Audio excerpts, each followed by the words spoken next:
Cylinder வந்து பற்றாக்குறையாக இருக்கிறனால இப்படி ஒரு ட்ரை பண்ணலாம். இன்னைக்கு தீப்பத்தை வச்சு புகையாக வந்துட்டுருக்கு.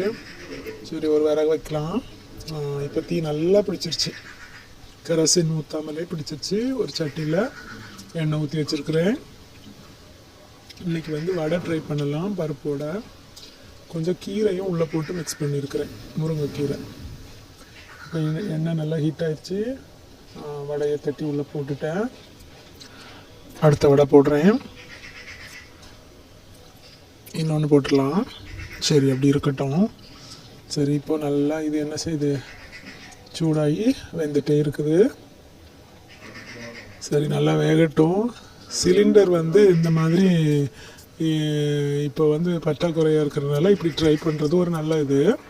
அது ஒரு காட்டு பகுதியாக இருக்கிறதுனால இன்னும் கொஞ்சம் வசதியாக போச்சு. அடுத்தது வடைகளை போட்டுட்ருக்கேன். இப்போ பாருங்கள் எவ்வளோ சீக்கிரமாக வெந்துருச்சுன்னு. ஸ்டவ்வில் போட்டு அப்படியே வெயிட் பண்ணுறதுக்கு இது உடனே ரெடி ஆயிடுச்சு. மாற்றி போட்டிருக்கிறேன். பாருங்கள், உடனே செகண்டில் ரெடி ஆயிடுச்சு. இப்போ அடுத்தது போட்டிருக்கேன். அடுத்த செட்டு தீ கப்பகப்பன்னு எரிஞ்சிட்டே இருக்குது. இதுவும் சீக்கிரத்தில் வெந்துடும்.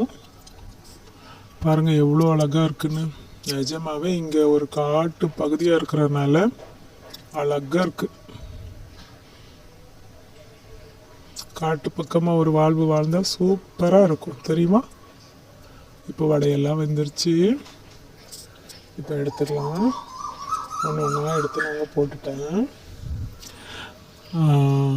பாருங்கள் அழகாக கிறிஸ்பியாக வந்திருக்கு. இனி டேஸ்ட் பண்ணி பார்க்கலாமா? நீங்களும் முடிஞ்சால் ட்ரை பண்ணுங்கள். சரியா?